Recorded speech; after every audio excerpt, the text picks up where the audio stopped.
Do you know what devta means in the term devta? Do you know what it means? No. No, it doesn't mean God. No, it doesn't mean the deity. So devta in India actually means a person whose internal feelings are exactly the same as his external expression. Meaning he's a completely transparent being. Right? It does not mean God. So if this person tells me every single thing that he believes or he thinks, and he tells it to me, that's the definition of devta. Right? It's the idea that you destroy yourself. Right? So to me, that is interesting about our politics. How do you suppress your own ideas? Right? How do you suppress your own fears? How do you suppress your own greed? Or how do you suppress your own ambition and absorb other people's fear, other people's ambition? I think the fight is not about politics. That is superficial. What is your name? Come here with the turban. What is your name? Balinder Singh. The fight is about whether he, as a Sikh, is going to be allowed to wear his turban in India. Or he as a Sikh is going to be allowed to wear a kada in India. Or he as a Sikh is going to be able to go to Gurdwara. That's what the fight is about. देश की राजनीति में हलचल हो और उसकी आंच उत्तर प्रदेश तक ना आए, ऐसा हो नहीं सकता। राहुल गांधी का जो बयान विदेशों में चल रहा है, उसकी आंच यहाँ तक पहुंची है। इन्हीं सारे मुद्दों पे बात करने के लिए आज मैं आरएलडी ऑफिस आई हूँ और हमारे साथ रजनीकांत मिश्रा जी हैं। सर, आपका बहुत बहुत स्वागत है।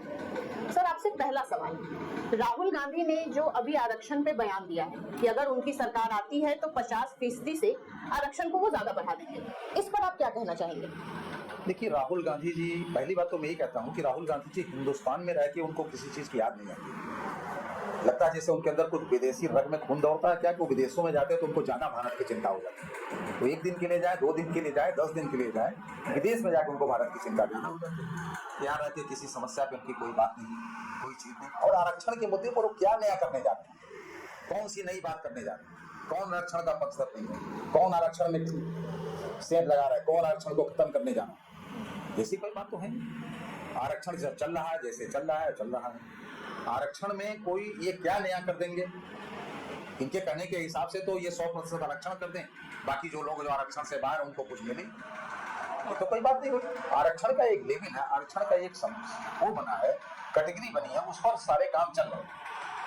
गाय में बिकाए उसमें थोड़ा संशोधन सदन में बिल आता है, पारित किया जाता है, सारे सिस्टम है, उस हिसाब से जो चीज परिवर्तन होने लायक होता भी है, हुआ भी है, कई बार हुआ है। मंडल आयोग की सिफारिश को लेके हमारे नेता चौधरी चरण सिंह जी खुद इसके पक्षधर थे, उन्होंने इसकी शुरुआत कराई थी मंडल आयोग की सिफारिश को करने के लिए। उस समय 10 साल के लिए किया गया कि 10 साल रहेगा, लेकिन जरूरत पड़ी तो उसको बढ़ाया गया, समय के अंतरकाल में बढ़ता रहा। आज भी है। देखिए, ये दो मोहित बातें करना ठीक नहीं है। मैं 2 बातें बताऊं। आपने आरक्षण पे आज बात की। देखिए, इंडिया गठबंधन में राहुल गांधी हैं, उनके सबसे बड़े सहयोगी अखिलेश यादव जी, वो मुसलमानों के बहुत बड़े पक्षधर हैं। मुसलमान में भी पिछड़ा है, अंसारी बिरादरी, दुनिया भर की बिरादरी। सन 2009 में हमारे नेता अजीत सिंह जी ने जब 27% आरक्षण पिछड़ों की बात हुई तो उन्होंने कहा कि 4.4% आरक्षण इसमें से पिछड़े मुसलमानों को दे दिया जाए। जो मुसलमानों के बहुत बड़े पक्षधर हैं, इन लोगों ने ही विरोध किया। उस समय सबसे ज्यादा विरोध स्वर्गीय मुलायम सिंह यादव ने किया। किस आरक्षण की बात ये लोग करेंगे? इन लोगों के अंदर क्या ईमानदारी है? ये किस तरह की बात कर, क्यों नहीं दे दिया? उसका विरोध किया लालू यादव ने किया, मुलायम सिंह जी ने किया कि ये कैसे हो सकता है, क्योंकि उनको पिछड़ों में सबसे ज्यादा उनको चिंता यादव की थी, और उसमें से 4.4% आरक्षण मुसलमानों के लिए चौधरी अजीत सिंह ने सदन में कहा। तो पहला नेता हिंदुस्तान का जिसने इनके लिए बात की, इसका विरोध किया। इस तरह की बातें ये सब है, ये सब खोखली राजनीति है, इसका कोई मतलब नहीं है मेरे समझ से। बड़े नेता है राहुल गांधी, उनको सदन में, उनको सारी चीजें, विपक्ष के नेता हैं, कोई ऐसे प्रॉब्लम्स हैं तो सदन में डिस्कस करें, जाके विदेश में मीडिया में बोल के क्या दिखाना चाहते हैं। सर, उनका एक बयान और आया है कि जो एनडीए की सरकार बनी है, उनका ये कहना है ये सरकार बंद कैसे गई, जो नंबर उनको मिला है वो उस नंबर के भी लायक नहीं थे, यानी उनको अभी भी कहीं ना कहीं ईवीएम पे डाउट है, जिसकी चर्चा उन्होंने जाके अभी अमेरिका में की है। देखिए, अगर ईवीएम पे डाउट है तो अखिलेश यादव को 37 सीटें कैसे मिली उत्तर प्रदेश में? उनको उम्मीद इससे ज्यादा की होगी। नहीं, कैसे हो? उनको तो 5 की भी नहीं थी, उनको तो 5 की भी नहीं, तो उनको इतनी मिल गई। आप देखिए ये बातें कहना, ये अपनी क्या कहते हैं, हमारे वहाँ खिसियाहट कहते हैं उसको, हाँ खिसियाहट मिटाना, ठीक है ना, कि ईवीएम पे। अरे भाई आपको क्यों नहीं मिली? आपको हम कह रहे भाजपा का को अगर सीटें कम मिली, 240 सीटें मिली, तो सरकार तो बननी थी ना, एनडीए को बहुमत मिली तभी तो सरकार बनी है।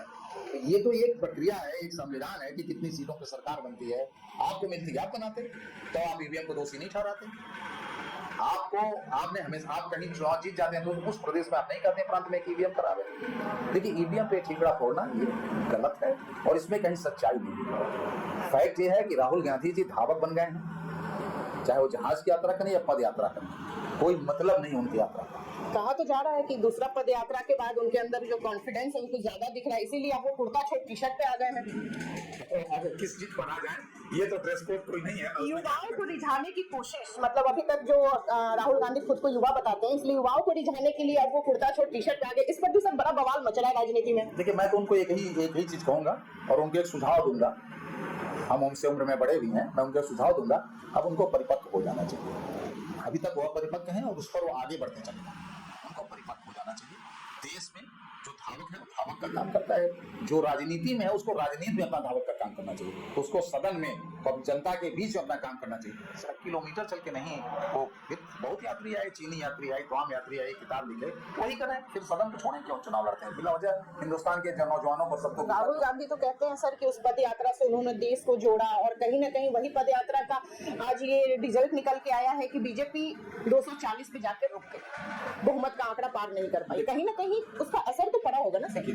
ऐसी है, सरकार बहुत दिनों तक चलती है तो कुछ लोग नाराज भी होते हैं, उसमें अच्छी कार्रवाई पर भी जनता नाराज होती है। कुछ सही काम करने पर अगर कानून का पालन ठीक से होगा तो उसमें भी कुछ लोग जिनको दिक्कत होती है उनको नाराजगी हो जाती है, लेकिन इसका मतलब नहीं कि उसके लिए सही काम नहीं करना चाहिए।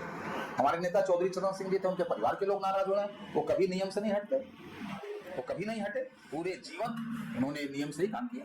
जो देश का संविधान था, जो देश का सिस्टम था, जो कानून था, जो न्याय था, उसी हिसाब से काम किया और करना भी चाहिए। सरकारें आती जाती रहती। सर आप बात करते हैं उत्तर प्रदेश की, बुलडोजर की, मंगेश यादव एनकाउंटर, इस पे सर उत्तर प्रदेश की राजनीति अभी सबसे ज्यादा अगर माहौल गर्म है तो इसी बात पे है। सर इस पे क्या कहेंगे कि अखिलेश यादव का ये कहना है, सपा का ये कहना है कि जो सरकार है इन निर्दोषों को पकड़ती है, बांधती है, गोली मारती है और उसके बाद कहती है कि हम राज्य से, हम प्रदेश से गुंडागर्दों को भगा रहे हैं, लेकिन कहीं ना कहीं अपराध बढ़ रहा है। देखिए ये तो पारदर्शिता की चीज है, क्या अपराध बढ़ रहा है ये देश की जनता देख रही है कि अपराधी मारे गए कि नहीं मारे गए, ये देश की जनता देख रही है, प्रदेश की जनता देख रही है। हाँ एक चीज मैं कहूंगा कि बुलडोजर अगर कहीं गलत चल रहा है,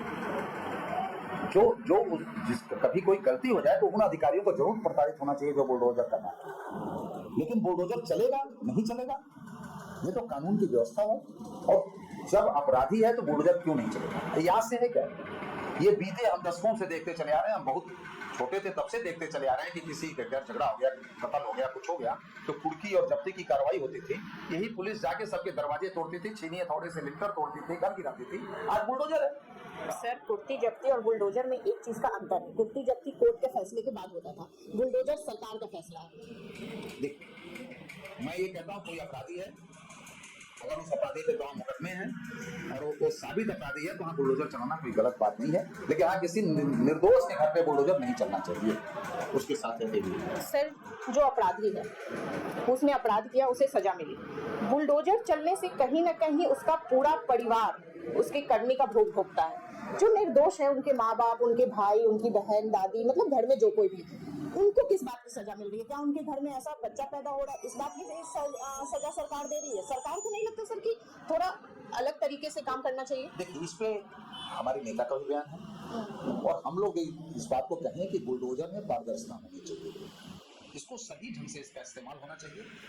अब कहाँ गलत हुआ कहाँ सही, मैं इसकी समीक्षा करने में नहीं बैठा हूँ और न मैं इसके बारे में न मेरा कोई अधिकार है कि मैं इसकी समीक्षा करूँ, लेकिन मैं इतना जरूर कहूंगा कि किसी निर्दोष और किसी ऐसे लोगों के ऊपर बुलडोजर और कुछ ऐसी कार्रवाई न हो जाए, और अगर होती है तो उस अधिकारी को, मैं शासन की बात कर रहा हूँ, तो जो अधिकारी इसके लिए जिम्मेदार उसके ऊपर कार्रवाई होनी चाहिए, जवाबदेही होना। अच्छा, ये बातें मेरे नेता अजीत सिंह जी भी कहते थे कि अगर कत्ल हुआ, दूसरा आदमी पकड़ गया, उसको सजा हो गई, नहीं हुई, कोर्ट ने छोड़ दिया, तो उसकी जिम्मेदारी फिक्स होनी चाहिए कि आखिर किया किसने इसको।